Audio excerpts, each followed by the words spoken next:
Assalamualaikum warahmatullahi wabarakatuh. Innal hamdalillah nahmaduhu wa nasta'inuhu wa nastaghfiruh wa na'udzu billahi min shururi anfusina wa min sayyiati a'malina. Man yahdihillahu fala mudilla lahu wa man yudlil fala hadiya lahu. Ashhadu an la ilaha illallah wahdahu la syarika lahu wa ashhadu anna Muhammadan 'abduhu wa rasuluh. Ya ayyuhalladzina amanu taqullaha haqqa tuqatih wa la tamutunna illa wa antum muslimun. Ya ayyuhan nasu taqu rabbakumul ladzi khalaqakum min nafsin wahidah wa khalaqa minha zawjaha wa batha minhuma rijalan katsiran wa nisaa'a. Wattaqullaha alladzi tasaaluna bihi wal arham innallaha kana 'alaikum raqiba. Ya ayyuhalladzina amanu taqullaha wa qulu qawlan sadida yuslih lakum a'malakum wa yaghfir lakum dhunubakum wa may yuti'illaha wa rasulahu faqad faza fawzan 'azima. Amma ba'du.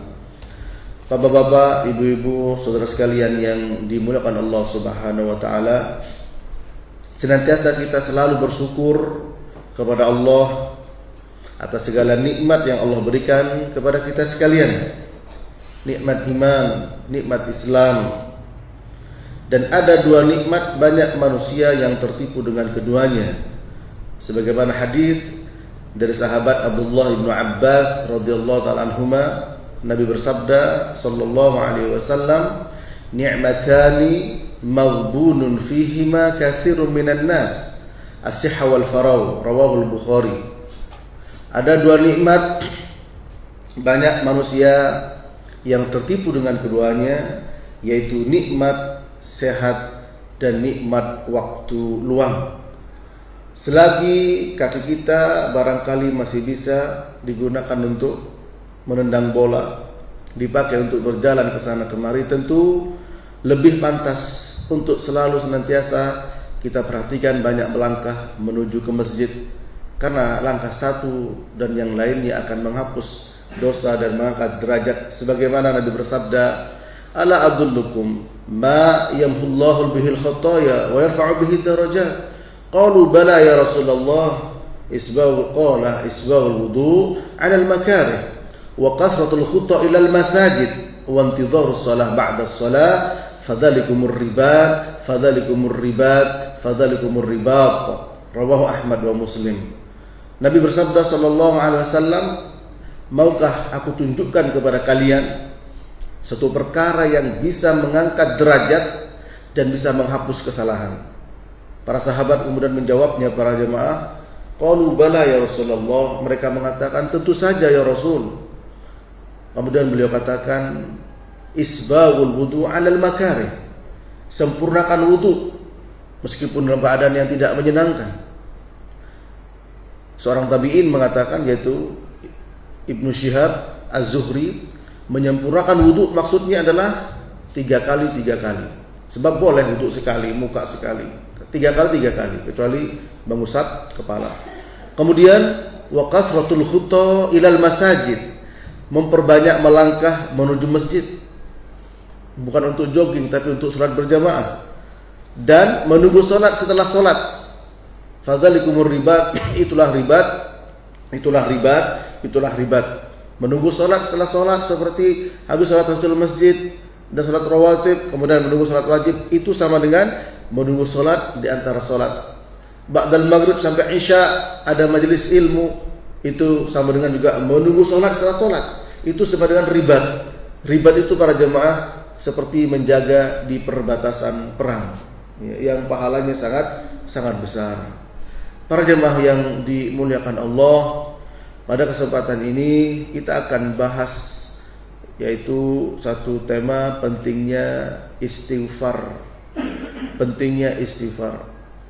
Karena kita tahu bahwa hidup dan kehidupan yang kita alami ini memang siapapun dia tidak akan pernah lepas dari yang namanya ad-dzunub, yaitu dosa. Secanggih apapun dan sekuat apapun kita untuk taat kepada Allah, satu saat pasti dia akan juga berbuat dosa. Dalam hadis Nabi bersabda, ittaqillaha haitsu ma kunta wa adbi'is sayyi'atal hasanata tamhuha wa khaliqin nasa bi khuluqin hasanin. Rawahu At-Tirmidzi. Bertakwalah kepada Allah di mana saja engkau berada, dan ikuti perbuatan yang buruk dengan perbuatan yang baik, karena perbuatan yang baik bisa menghapus perbuatan yang buruk, dan pergauli manusia dan akhlak yang baik. Perhatikan hadis Nabi di sini, bertakwalah engkau kepada Allah di mana saja engkau berada, di kantor, di masjid, di jalan, di pasar, di mana saja para jemaah. Namun di sini setelah beliau memberikan perintah kepada kita agar bertakwa kepada Allah di mana saja kita berada, kemudian beliau sabdakan wa addi'is sayyi'atal hasanata tamhuha, dan ikutilah perbuatan yang buruk dengan perbuatan yang baik. Maknanya sudah berusaha untuk bertakwa, ya toh juga terjerumus kepada perbuatan yang buruk, namun jalan keluarnya ikuti perbuatan yang buruk dengan perbuatan yang baik, di antaranya dengan istighfar. Karena setiap anak Adam pasti dia melakukan dosa. Kullu bani Adam khata' wa khairu al-khata'in at-tawwabun. Setiap anak Adam pasti dia berbuat dosa para jemaah. Tidak ada yang maksum di atas dunia ini kecuali Rasulullah sallallahu alaihi wasallam. Hanya beliaulah yang terjaga, sementara kita tidak terjaga. Ya, bahkan orang yang namanya maksum pun juga tidak terjaga. Namanya maksum tapi enggak sholat. Namanya maksum tapi juga banyak melakukan kejahatan. Ya, maksum maknanya terjaga. Oleh karena itu para jemaah, mari kita lihat bagaimana pentingnya istighfar. Di antaranya ya, yang tadi dibaca oleh Imam dalam surat Nuh, ketika ada 4 orang bertanya kepada Al-Hasan Al-Basri dengan persoalan yang berbeda. Orang yang pertama mengeluhkan kekurangan air, disuruh apa? Istighfar. Ada 2 orang datang kepadanya merasa kekurangan anak, disuruh istighfar. Orang ketiga datang mengeluhkan persoalan kekurangan harta, disuruh istighfar. Kemudian orang keempat mengeluhkan kekurangan buah-buahan, disuruh istighfar. Al-Hasan Al-Basri, beliau kibarut tabi'in, ya, yaitu dari ulama dari kalangan tabi'in. Kemudian orang sebelahnya terheran, kenapa? Bertanya kepadanya, 4 orang punya persoalan yang berbeda, engkau sampaikan kepadanya dengan solusi yang sama, disuruh istighfar. Karena aku ingat dalam firman Allah surat Nuh yang tadi dibaca oleh Imam, faqultu astaghfiru rabbakum innahu kana ghaffara yursilis samaa 'alaikum midrara wa yumdidkum bi amwalin wa banina wa yaj'al lakum jannati wa yaj'al lakum anhara. Allah Ta'ala firman, Nabi Nuh mengatakan kepada kaumnya, aku katakan kepada mereka agar kalian beristighfar kepada Allah, mohon ampun kepada Allah. Karena apa? Allah Maha Pengampun. Yursilis samaa 'alaikum midrara, niscaya Allah akan mengirimkan air yang cukup. Wa yumdidukum bi amwali wa banina, dan Allah Ta'ala akan mencukupkan harta dan anak-anak. Ya. Wa yaj'al lakum jannati wa yaj'al lakum anhara, dan Allah jadikan bagi kalian kebun-kebun dan juga sungai-sungai. Jadi para jemaah, kalau kita merasa kekurangan sesuatu, mengalami kesulitan, maka perbanyaklah istighfar kepada Allah Subhanahu wa taala. Ya. Apa makna al-istighfar? Makna al-istighfar maknanya adalah thalabul maghfirah, minta kepada Allah yang namanya al-maghfirah. Dan maghfirah maknanya apa? Wiqayatu syarrid dzunub, ya, ma'a satriha. Terlindungi dari akibat buruk perbuatan dosa dan ditutup dosa-dosa tersebut. Orang yang melakukan perbuatan dosa para jemaah itu pasti ada balasannya, pasti, dunia maupun akhirat. Nabi bersabda, ihfadillah yahfadka, ihfadillah tajidhu tujahak, wa idza sa'alta fas'alillah, wa idza ista'anta fasta'in billah, ila akhir hadis. Jagalah Allah, maka Allah akan menjagamu. Jagalah Allah, maka engkau akan dapatkan pertolongan Allah. Kalau engkau minta, mintalah kepada Allah. Kalau minta pertolongan, mintalah pertolongan kepada Allah. Ibnu Rajab menjelaskan dalam kitabnya Jami'ul Ulum wal Hikam, kalau kita mau menjaga Allah, yaitu dengan mengerjakan kewajiban dan meninggalkan larangan, Allah akan jaga kita. Dan menukil perkataan salafus soleh bahwa ketika mereka lalai di dalam mengingat Allah, lalai dalam perintah dan larangan Allah, maka terjadi sesuatu yang tidak menyenangkan, entah kepada kendaraannya, entah kepada anak-anaknya, kepada hartanya, kepada pembantunya, sesuatu yang tidak menyenangkan. Jadi saya kalau ada mobil atau motor tiba-tiba bocor ban di jalan, kemudian terjatuh, ingat-ingat dosa apa tadi yang saya lakukan. Jangan terlalu berpikir siapa yang pasang paku, pasti ada dosa kita. Kenapa kok ban kita yang kena paku itu, orang lain kok jalan begitu saja? Maka kita harus menuduh diri kita, para jemaah, dosa apa yang kita lakukan. Pasti ada dosa yang kita lakukan ya. Oleh karena itu tadi definisi istighfar, minta maghfirah. Dan maghfirah maknanya wiqayatu syarrid dunub wa satriha, yaitu berlindung dari akibat perbuatan dosa dan ditutupnya dosa-dosa itu, dihapuskannya dosa-dosa itu. Banyak di dalam firman Allah, para jamaah, perintah bagi kita untuk meninggalkan perbuatan dosa. Sebagaimana dalam surat Al-Muzammil ayat 20, Allah Ta'ala berfirman, wastaghfirullah innallaha ghafurur rahim. Ya, mintalah kalian ampunan kepada Allah. Allah Maha Pengampun, Allah Maha Penyayang. Sebesar apapun dosa kita, para jemaah, Allah akan ampunkan, kecuali satu, syirik. Maka kalau dia melakukan kesyirikan, tidak minta ampun, maka dia akan kekal dalam api neraka. Namun ketika orang melakukan dosa seperti naudzubillah zina yang sekarang merebak, para jemaah, dan seakan-akan itu tidak ada beban, orang anak-anak melakukan perzinahan, melakukan hubungan suami istri di luar nikah, seakan-akan tidak ada beban, dianggap hal yang biasa. Dan dosa-dosa yang lainnya. Yang jadi pertanyaan, misalkan ada orang melakukan dosa besar, kemudian dia meninggal sebelum dia bertobat kepada Allah, kira-kira tempatnya langsung surga atau mampir dulu di neraka? Apa jawabannya, jemaah? Ya Pak? Neraka dulu? Ada jawaban yang lain, Pak? Sepakat? Ini dosa besar, tapi bukan kesyirikan. Ketika dia meninggal dalam keadaan seperti itu, belum bertobat kepada Allah, apakah dia langsung surga atau neraka dulu? Ya, semua sepakat sepertinya, Pak. Ya. Nah, ini akidah. Ya, akidah. Maka akidah Ahlussunnah mengatakan, ya, kalau orang masuk berbuat dosa belum minta ampun, maka kalau Bapak jawab langsung masuk neraka, ya. Bagaimana dengan hadis Nabi sallallahu alaihi wasallam, ya bani Adam, "Lau ataitani bi qurabil ardi khataya, thumma laqitani la tusyrik bi syai'a, la ataituka bi qurabiha maghfiratan." Rawahu Tirmidzi. Wahai anak Adam, seandainya engkau datang kepadaku dengan membawa dosa sepenuh bumi, enggak tanggung-tanggung, Pak. Dosanya sepenuh bumi.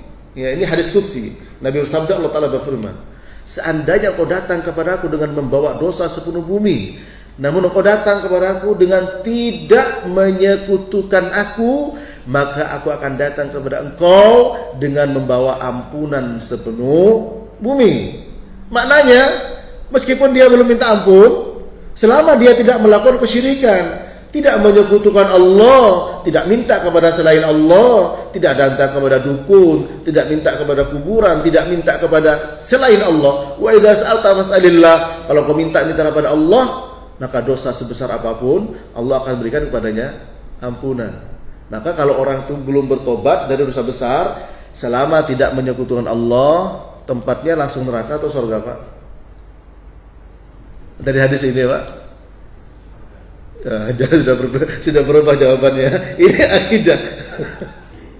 Kalau antum mengatakan surga, Nabi bersabda, yakhruju minan nari man kana fi qalbihi mithqalu dzarratin min iman. Rawahul Bukhari. Akan keluar dari api neraka orang-orang yang masih ada iman, meskipun seberapa biji dzarrah dalam hatinya.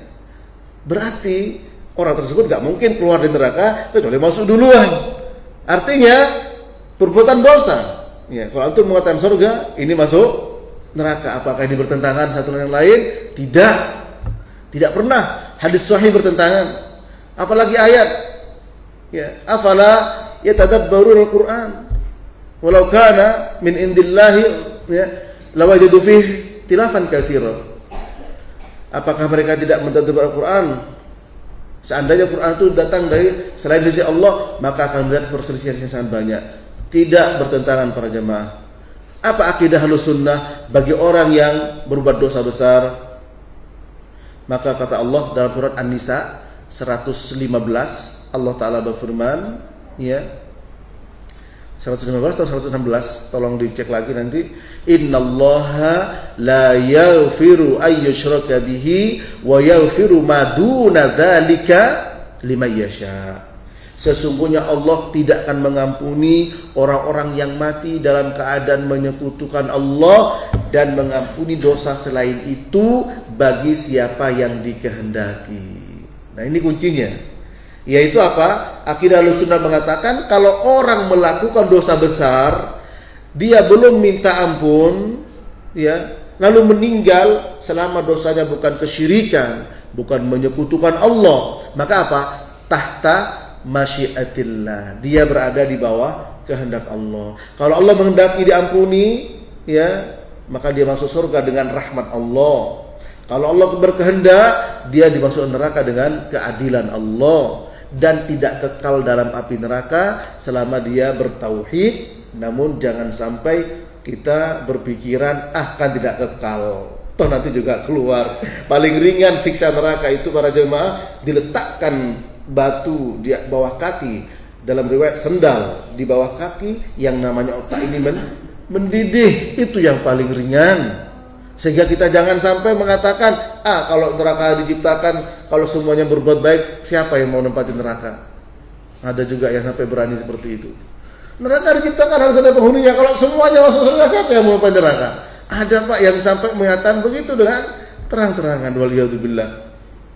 Waliyadzubillah, begitu beraninya. Padahal sahabat dahulu, orang-orang salafus soleh, sampai pingsan ketika dia ingat dengan dosa-dosanya, ketika dia ingat akan besarnya dan dahsyatnya adab Allah Subhanahu wa ta'ala. Abdullah ibnu Mas'ud mengatakan, innal mu'min yara dhunubahu ka'annahu fi asli jabalin yakhafu an yaqa'a alayhi, wa innal fajir yara dhunubahu ka'annahu dhubab yaqa'a ala anfi fa yaqulu hakadha. Rawahul Bukhari. Orang mukmin melihat dosa-dosanya, dia seperti berada di bawah gunung, seperti gunung Merapi kemarin yang meletus, khawatir gunung itu runtuh dan menimpa dirinya. Adapun orang yang suka berbuat dosa, melihat dosanya itu hanya seperti seekor lalat yang nempel di hidungnya, ditepis begitu saja, ini kecil. Tobat urusan nanti umur 60, ya, 40 meninggal, 30 ada seorang kawan habis sholat isya masih umur 30 tiduran, kemudian tidak bangun lagi para jemaah. Ada seorang bersama dengan keluarganya berenang bersama anak dan keluarganya yang lain. Ya, kemudian begitu mengambang dikatakan, ayah jangan bercanda, ternyata sudah tidak ada nyawanya. Begitulah kematian para jemaah. Oleh karena itu para ulama menyarankan perbanyaklah istighfar di mana saja dan kapan saja, sebagaimana penjelasan Syekh Muhammad bin Shalih Al-Utsaimin. Disebutkan juga oleh Al-Hasan, aktsiru minal istighfar fi buyutikum wa ala mawaidikum wa fi turuqikum wa fi aswaqikum wa fi majalisikum wa aina ma kuntum fa innakum ma tadruna mata tanzilul maghfirah. Ya. Perbanyaklah oleh kalian istighfar di rumah-rumah kalian, di tempat makan kalian, di jalan-jalan, di pasar-pasar, di tempat kalian duduk, di mana saja kalian berada. Kenapa? Sesungguhnya kalian tidak mengerti dan tidak tahu di mana dan kapan ampunan Allah itu turun. Istighfar yang mana yang diterima oleh Allah Subhanahu wa taala? Perbanyak. Nabi saja setiap hari baca istighfar 100 kali. Ya, beliau katakan, innahu la yughadu ala qalbi wa inni la astaghfirullah fil yaumi mi'a marrah. Ya, sesungguhnya telah melalaikan aku. Ketika aku lalai, maka aku baca istighfar pada Allah setiap harinya itu 100 kali. Wallah inni la astaghfirullah wa atubu ilaih fil yaumi akthar min 70 marrah. Demi Allah, sesungguhnya aku minta ampun kepada Allah dan bertobat kepadanya sehari lebih daripada 70 kali. Para jemaah yang dimuliakan Allah, nah kita dosa yang kita lakukan barangkali dari sejak bangun tidur sampai tidur lagi kita, dosa yang kita lakukan begitu banyaknya, sehingga jangan sampai kita lalai untuk segera minta ampun kepada Allah, dan jangan putus asa dari perbuatan dosa. Karena apa? Karena Allah Maha Pengampun. Wasari'u ila maghfiratin min rabbikum wa jannatin arduhas samawati wal ard. Segeralah kalian minta ampun kepada Allah, ya, dan segeralah kalian menuju surga Allah yang luasnya seperti langit dan bumi. Kepada mereka yang banyak berbuat dosa, jangan putus asa. Kenapa? Karena Allah sudah memberikan jaminan bagi orang yang mau istighfar minta ampun akan diampuni oleh Allah. Qul ya ibadiyalladzina asrafu ala anfusihim la taqnatu min rahmatillah innallaha yaghfirud dzunuba jami'a. Katakanlah, wahai hamba-hambaku yang melampaui batas, banyak berbuat dosa, jangan putus asa dari rahmat Allah. Allah mengampuni semua dosa. Allah mengampuni semua dosa. Dan yang namanya taubat akan diterima oleh Allah selama nyawa belum sampai kepada kerongkongan. Ya, kalau sudah naza, sudah nggak ada para jemaah. Innallaha yaqbalu taubatal abdi ma lam yugharghir. Rawahu Muslim. Sesungguhnya Allah akan menerima tobat hamba selama nyawa belum sampai di kerongkongan. Jangan sampai sudah nyawa di kerongkongan, ya, kemudian saya mau infakkan harta saya mau berbuat baik, sudah terlambat. Ya. Wa anfiqu mimma razaqnakum min qabli ayyatiya ahadakumul maut fayaqula rabbi laula akhartani ila ajalin qarib fa asaddaqa wa akum minas solihin.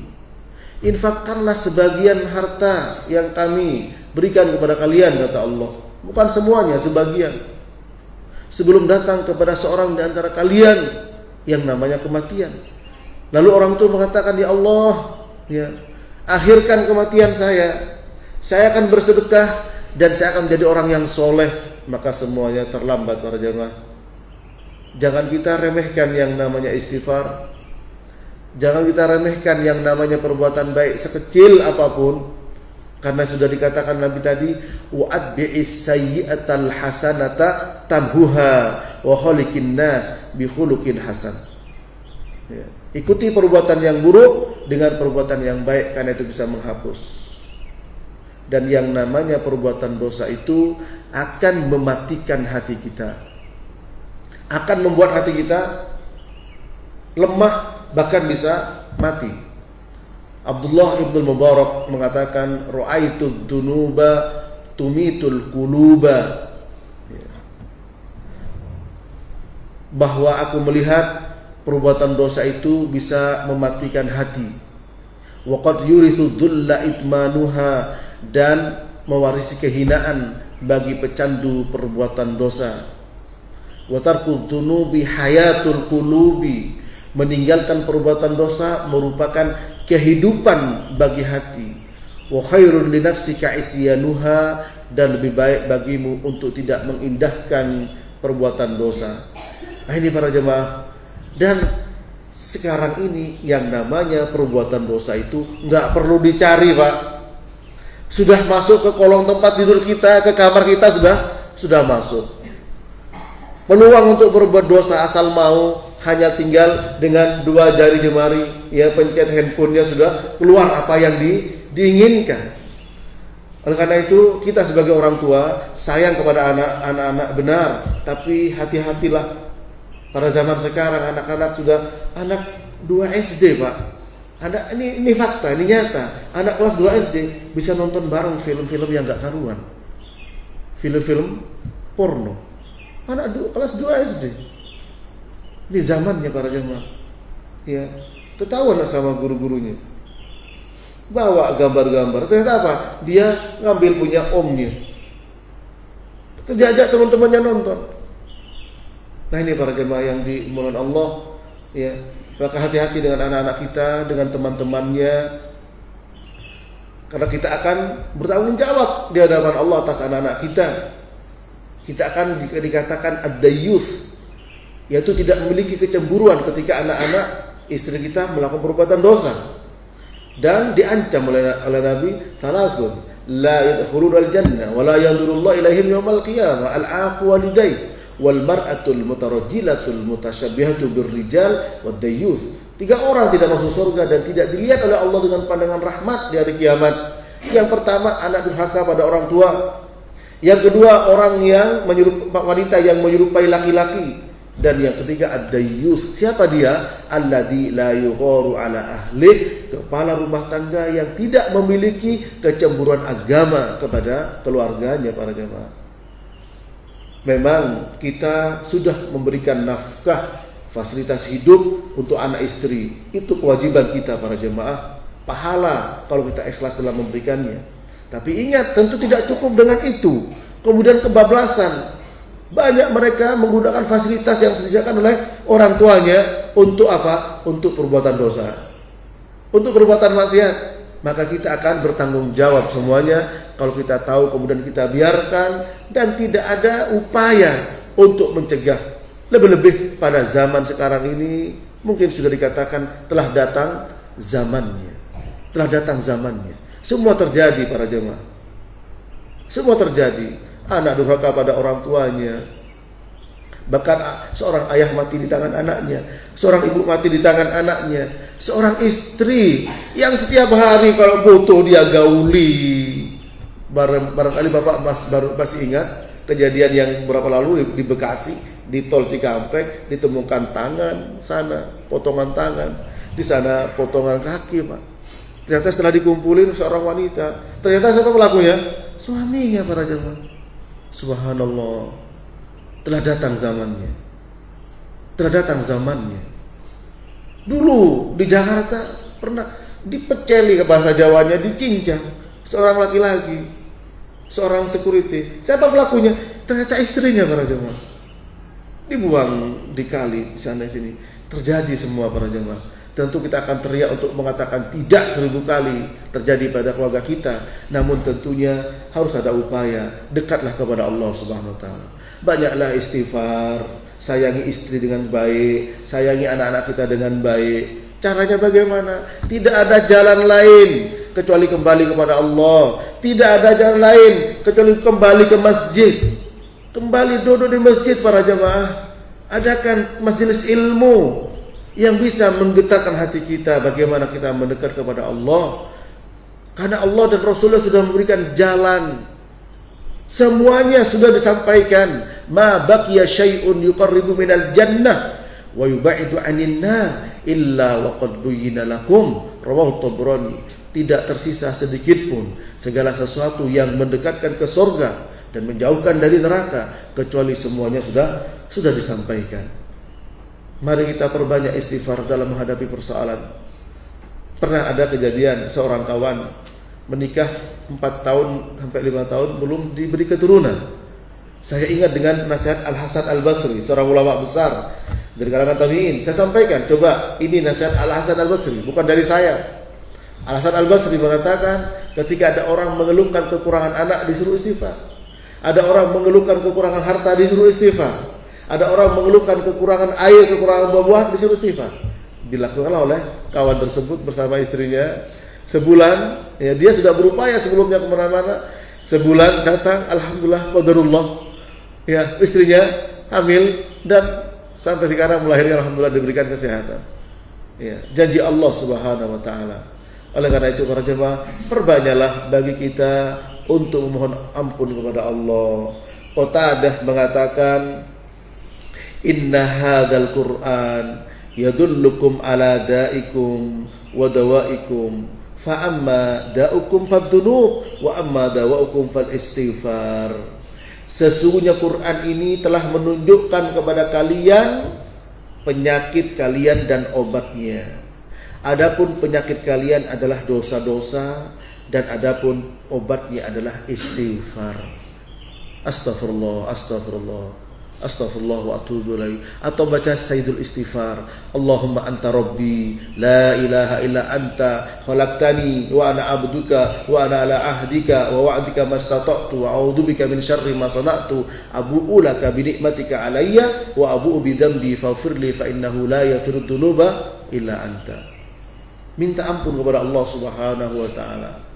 Kalau gak bisa dengan itu, ya dengan bahasa kita, ya Allah ampuni saya, ampuni saya. Gak ada halangan para jamaah. Karena kalau sudah diterima ampunannya oleh Allah dan kita tidak tahu kapan dan di mana, ya, dengan dosa-dosa kita para jamaah, dan yang namanya kematian pasti terjadi pada kita dimanapun dan kapanpun, dan kita tidak tahu. Meskipun orang sudah beli tanah Pak di Bekasi itu ada Sandigo 1 miliar kadang-kadang hanya untuk kuburan, ya untuk masjid saja 1 M untuk kuburan. Dan kuburannya kalau orang ziarah ke situ makan-makan katanya. Kenapa? Karena pemandangannya bagus. Jadi gak ingat dengan kematian, tapi makan-makan senang-senang di kuburan. Ya, ada di Kerawang di situ di daerah Bekasi para jemaah. Ya. Maka hendaklah kita senantiasa untuk mengingat yang namanya kematian. Aktsiru ya dzikra hadimil ladzat. Ingatlah, perbanyaklah ingat dengan yang memutuskan kelezatan, yaitu kematian. Di antaranya dengan perbanyaklah kita mohon ampun kepada Allah Subhanahu wa taala. Terakhir para jemaah, bagaimana antara kaitannya istighfar dengan at-taubah? Kalau istighfar dengan lisan, at-taubah dengan anggota badan kita. Ya, dengan anggota badan. Karena taubah syaratnya pertama ikhlas, kedua menyesal, ya an-nadam, ketiga al-iqla' anid dambi, meninggalkan perbuatan dosa dengan anggota badan. Yang keempat al-azmu ala alla ya'uda ila hadad dam, berkeinginan kuat untuk tidak kembali kepada perbuatan dosa tersebut. Ya. Dan yang kelima, mengembalikan hak-hak manusia yang terrangkum dengan 3, harta, darah, kehormatan. Jadi saya ulang ya, syarat taubat ada 5, ikhlas 1, yang kedua menyesal, yang ketiga meninggalkan perbuatan dosa, yang keempat berkeinginan kuat untuk tidak kembali kepada perbuatan dosa itu. Ada orang ya, dia berbuat dosa, sudah taubat, tapi dia berangan-angan kapan dia bisa berbuat begitu lagi. Masih berangan-angan pingin lagi karena nikmat ketika melakukan dosa tersebut. Waliyadzubillah. Maka harus tidak ada keinginan untuk kembali. Dan yang kelima, jika berhubungan dengan hak anak Adam harus dikembalikan, harta, hutang dan lain sebagainya, kehormatan. Karena kata Nabi apa?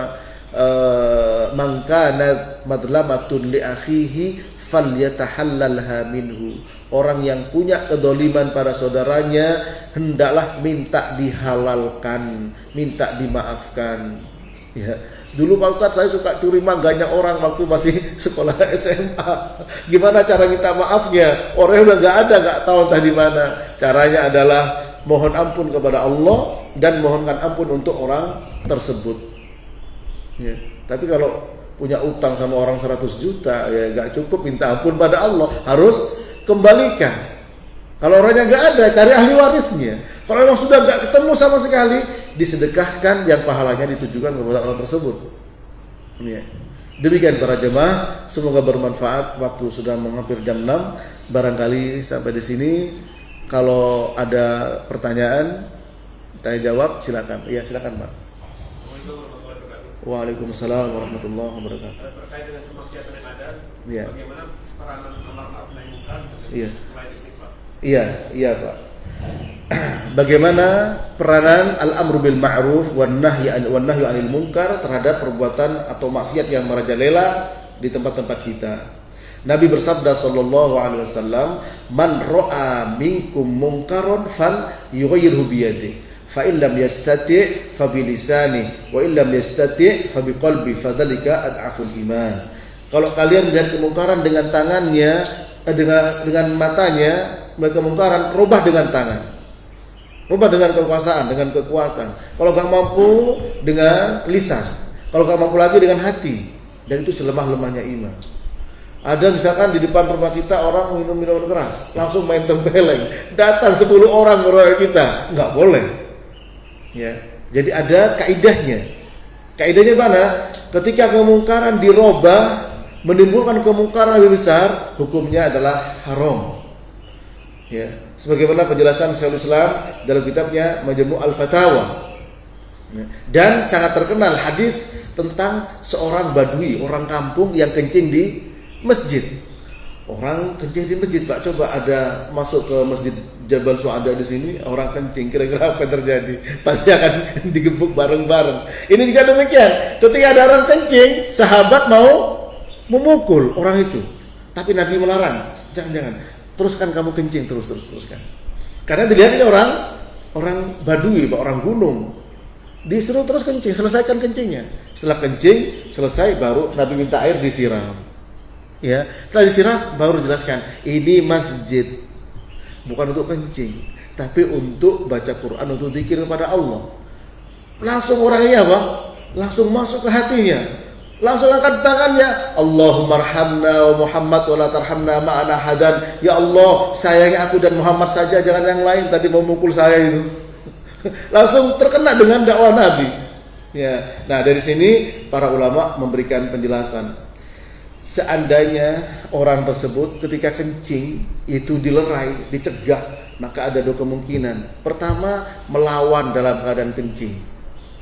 Kira-kira Pak, ketika dia melawan dalam kencing, apa terjadi?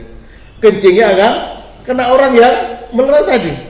Ya. Atau dia takut karena banyak orang yang sudah mau memukul dia, kemudian dia lari dalam keadaan terkencing-kencing, sehingga kencingnya lebih lebar. Nah ini lebih meluas. Sehingga apa? Kalau ada kemungkaran kemudian dicegah, menimbulkan kemungkaran lebih besar, maka apa? Tidak boleh dilakukan. Ad-darar la yuzalu bimithli. Kaidah fikih mengatakan kerusakan tidak boleh diangkat dengan kerusakan yang lain. Apalagi menimbulkan kerusakan lebih besar. Itu kaidahnya. Ya, maka di sini melihat kemungkaran cegah dengan tangan, dengan kekuasaan yang memiliki kekuasaan. Kita punya kekuasaan di rumah, maka enggak ada halangan bagi kita untuk memberikan mencegah kemungkaran di rumah dengan kekuasaan kita.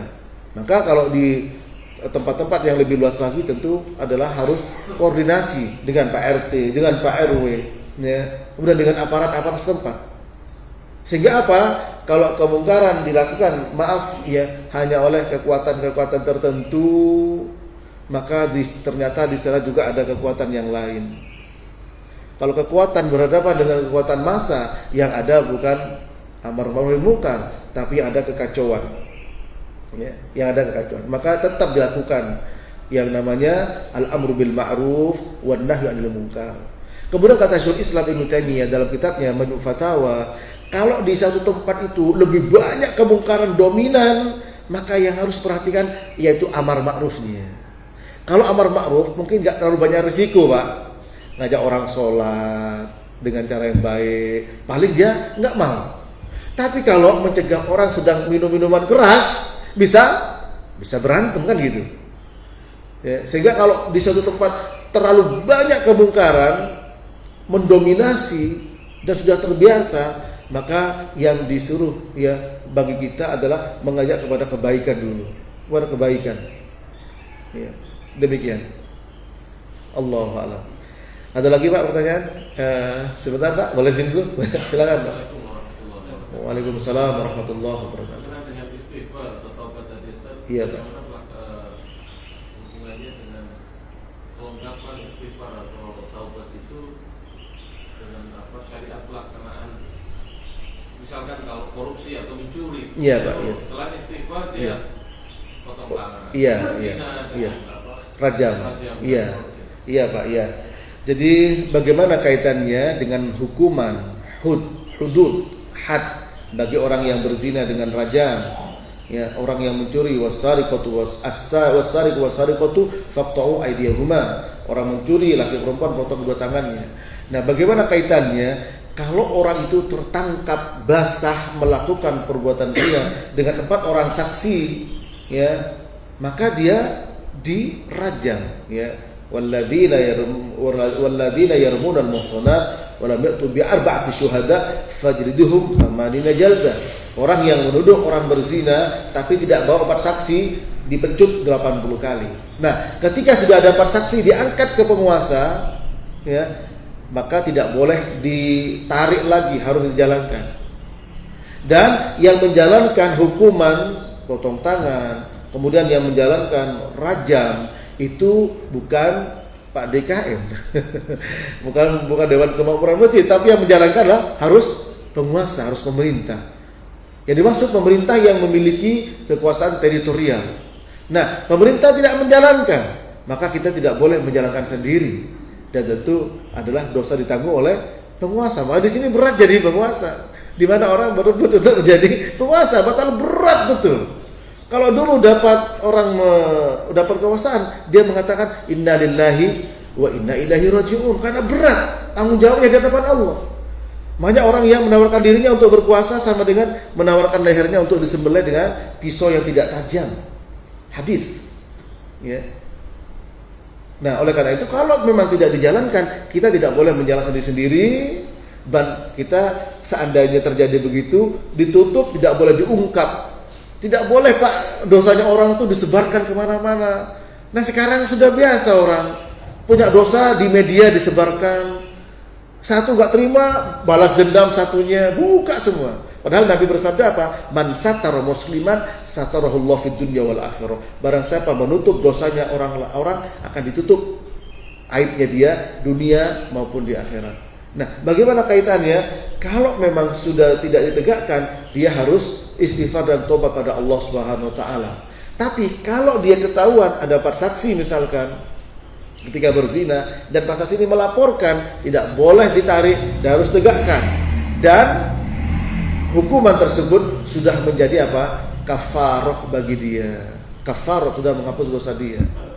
Dengan begitu, Pak. Iya. Silakan, Pak. Assalamualaikum warahmatullahi wabarakatuh. Waalaikumsalam warahmatullahi wabarakatuh. Tentang istighfar ini dalam Al-Quran, kalau saya tidak salah dalam surat Al-Anfal ada dikatakan janji Allah, wa ma kana Allahu yu'adzibahum wa anta fihim wa ma kana Allahu yu'adzibahum wa hum yastaghfirun. Jadi Allah tidak akan menyiksa kalau Nabi Muhammad masih berada di antara mereka, dan Allah tidak akan menyiksa kalau di antara mereka masih ada yang beristighfar.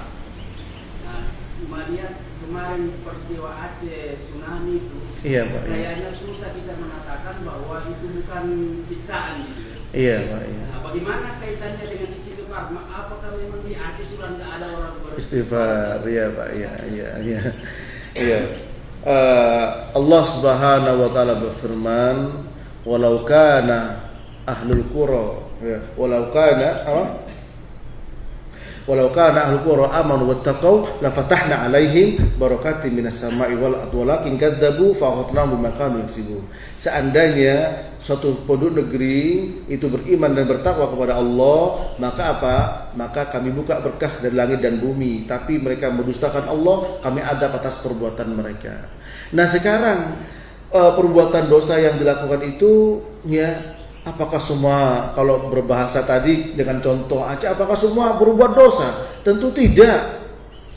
Banyak orang-orang baik Ya, tapi Allah mengancam wattaqu fitnatan la tusibannal ladzina zalamu minkum khassah wa'lamu annallaha syadidul iqab.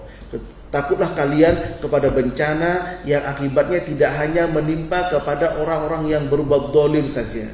Yang bencana yang akibatnya tidak hanya menimpa orang-orang berbuat dosa saja, tapi juga bisa menimpa yang lainnya.